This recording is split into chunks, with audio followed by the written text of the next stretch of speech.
Joining our broadcast is Serhiy Brachuk, spokesman for the Ukrainian Volunteer Army. Serhiy, we are pleased to welcome you. Glory to Ukraine. Glory to the heroes. Glory to all those defending us. Greetings, colleagues. Serhiy, before we talk about the situation on the front, I would like your assessment of Russia's latest strikes against Ukraine. Chernihiv region the other day. Zaporizhia last night. They're targeting energy facilities. This is a tactic. How do you see this as a repeat of the past? Yes, as soon as it gets cold, they're trying to freeze things even further. They're hitting those facilities responsible for energy supply. Well, actually, not only energy infrastructure. We see that the enemy has also focused on rail links this time, on cutting off as much logistics between the regions of our country as possible. Accordingly, we understand perfectly well that this is, the lifeblood of our economy, including the railways, which allow the economy to function and, accordingly, logistics, which, in turn, contributes to the defense of our country, to the front lines for the defense forces, in order to repel Russian aggression. Therefore, practically every day today, the enemy is trying to strike railway infrastructure and energy facilities. And, accordingly, this is terror, psychological pressure on the population, which hasn't diminished, because everyone understands perfectly well that the Russians are trying to reach all regions of our country, in western Ukraine, in the center, in the north, and in the south. That is, all regions are unfortunately exposed today. Today, air defense forces are under great strain, bringing down very high numbers of missiles and drones damaged, but the hits that do occur, unfortunately, are truly destroying infrastructure. This is the enemy's main goal today. It's not even so much about heating, but logistics. Well, accordingly, to try to rid us of the power grids so that Ukraine would simply be in chaos, in the dark, without heat. But again, we know that we already have experience, bitter experience, but nonetheless, acquired over years of a full-scale invasion. And today, look how effectively the repair crews are working, although this, of course, requires a lot of effort. But again, knowing these enemy tactics, both our power engineers and railway workers were prepared. Therefore, today, the aftermath of such attacks is being dealt with as quickly as possible. And the economy continues to function, and rail services are functioning. In other words, the enemy is failing to fully achieve the goal they set for themselves. The main thing for us here is not to succumb to panic, to accept the realities of war, and, accordingly, to support the defense forces, everyone in their place. Sergey, I want to come back later, you know.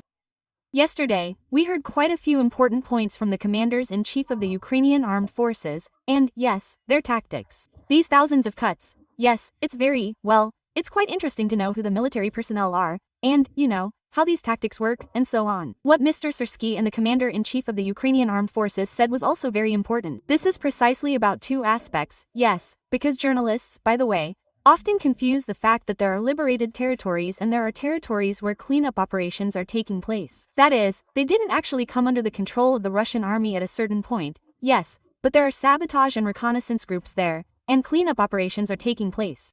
Mr. Syrskyi mentioned both the number and the mileage, which is very important. I also mentioned the Novopavlovsk direction. I'll remind our viewers very often, when we give the General Staff's report, that the Novopavlovsky direction is in the Dnipropetrovsk region. Yes, but it's also a very important area, worth discussing and remembering. I'd like to ask you, Sergey, how best to characterize the current situation in general, especially based on the points we heard from Mr. Syrskyi. Right now, well, the summer offensive, or the spring offensive, as Syrskyi said about the Russian Federation, failed, that's true. But now, if we were to characterize the situation, Ukraine is successfully defending itself. Either I want to talk more about Ukraine, or Ukraine is now on the offensive, and therefore there are also successes in the survey of liberated kilometers of Ukrainian territory. Well, actually, if we speak globally, strategically, let me remind you that the offensive operation is strategic, specifically Russian, and it began back in October of 1923. We've been talking about this constantly since the Russians' offensive, and, in fact, it's still ongoing on all fronts, even where we've achieved success. Accordingly, if the enemy attacks, we defend ourselves. This is our strategic defensive initiative, a defensive operation.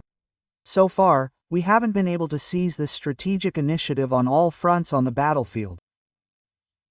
Obviously, we're talking about a shortage of infantry, which is what the Russians currently have at the core of this strategy.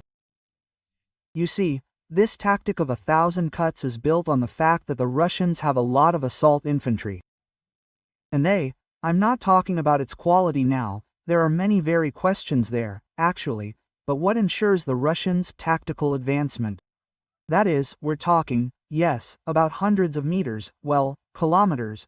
That's very rare these days, but nevertheless, the enemy is advancing. Therefore, today Ukraine can counter this tactic of 1,000 cuts, which, by the way, the Russians essentially borrowed from us because, given the smaller infantry resources, this very tactic was used, among others, by Yublakimov-Syrskyi when he held other positions in the Ukrainian armed forces. And, in fact, today Ukraine can counter this with counterattacks on the battlefield.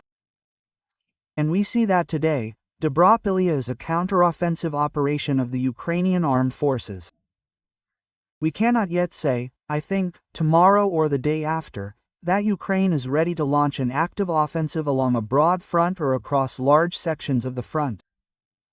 Because, well, let's be frank today, and Yublakimov has openly stated this. Ukrainians should know this. Today, our ammunition ratio is 1-to-2. This is not the critical situation we had. You remember, 1-12, 1-to-1. We were happy when it was 1.8, then 1.6, today 1.2. But this means that for now, major offensive actions on our part are not expected, because, for example, we must have superiority in terms of munitions in any case to support the advancing troops. Therefore, this counter-attacking toolkit was used in the Sumy region, it was used in the Vovchansk direction. It was also used today, as I already said, in the Dobropilya direction, and, well, in principle, such counterattacks exist in any direction, because the enemy must be stopped. It is absolutely true that you distinguish between controlled territories and those that have been cleared today.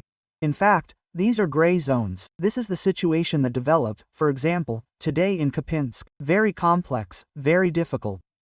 Here again, the issue of forced evacuation arises, because those civilians, and there are several hundred of them remaining in Kupinsk today, are very, to put it mildly, I can't say everything on air, verbatim, as I'd like, they are seriously interfering with the Ukrainian armed forces' counter-sabotage operations, because everyone knows that the Russians who have infiltrated there and gathered in certain groups are changing into civilian clothes. This is also not news today, and they are infiltrating the city, scattering practically throughout the city and carrying out their counter, or rather, dissenting, operations. Consequently, it is very difficult to immediately determine who is a civilian and who is a Russian serviceman. That's why the situation in Kupinsk is like this, the counter-sabotage campaign. We managed to stop these pipelines, that is, shut down the Russian pipelines through which they were infiltrating, and established a stream of, a full-fledged supply of their troops, their ammunition, and food. Today, the Russians don't have that capability. They've returned to the crossings over the Oskol River, which are crumbling. They're back to trying to cross the river, using literally anything that can be found on the water. And, of course, this reduces the intensity of the fighting. However, the forces that infiltrated today must be driven out and cleared out. This is, unfortunately, an uncontrollable situation. But clearing operations are taking place. Moreover, they're creating kill zones in Kupinsk, where the Russians simply, as they say, disappear like in the Bermuda Triangle. Drones are very active.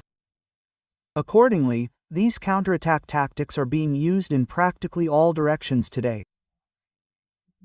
We haven't yet been able to implement and achieve what we'd like everywhere. Well, in particular, the Siversky direction, the Liman direction, there are difficulties. Well, in Zaporizhia, there are constant counterattacks by our defense forces. The enemy is constantly trying to get in near Sipnogorsk, so they're being destroyed and cleared by our assault regiments. That's basically the situation. Well, of course, the Dnieper region has already been touched upon in the South Kazakhstan region.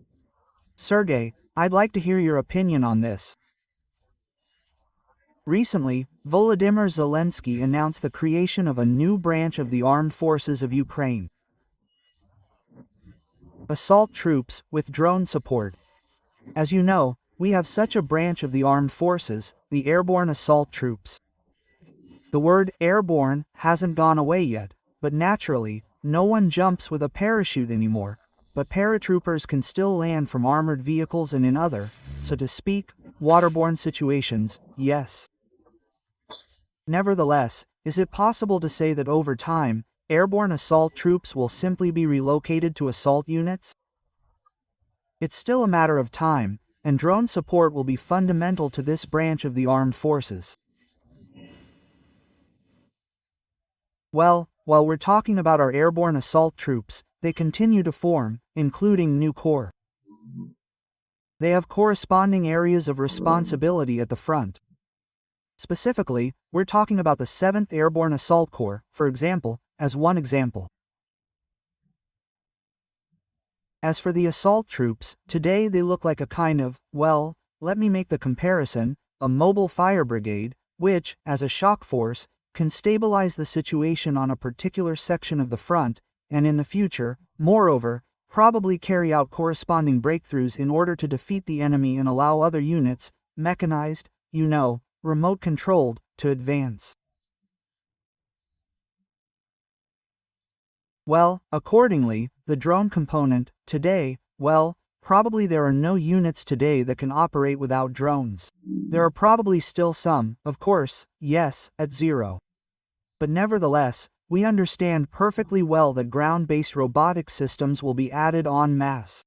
So, the war is moving towards technology, and very actively. Moreover, continuing the topic of creating new branches of the armed forces, Volkov-Syrskyi said yesterday that we will have a branch of the armed forces that will specifically focus on unmanned systems. These will be drones as part of the air defense system of our country's air force. So, we see that, in fact, this engineering thought is probably not even catching up with, but rather ahead of, what's happening on the battlefield. How effectively will these? Well, this is probably not even an experiment anymore. It's an already adopted and approved decision. How effectively will these new branches of the armed forces work? I think we'll see in the near future, because the war is ongoing, the war isn't ending, and new solutions, including on the battlefield, must be found and adopted in order to withstand and, accordingly, eventually move to offensive operations in order to liberate Ukrainian territory. Sergey, thank you for this conversation. Thank you. Thank you for joining us. Yes, for good measure, as they say. Serhiy Brachuk, spokesman for the Ukrainian Volunteer Army, joined our studio. The main events in Ukraine and around the world. The most interesting analytical reviews from authoritative speakers on YouTube Freedom. Subscribe to stay up to date.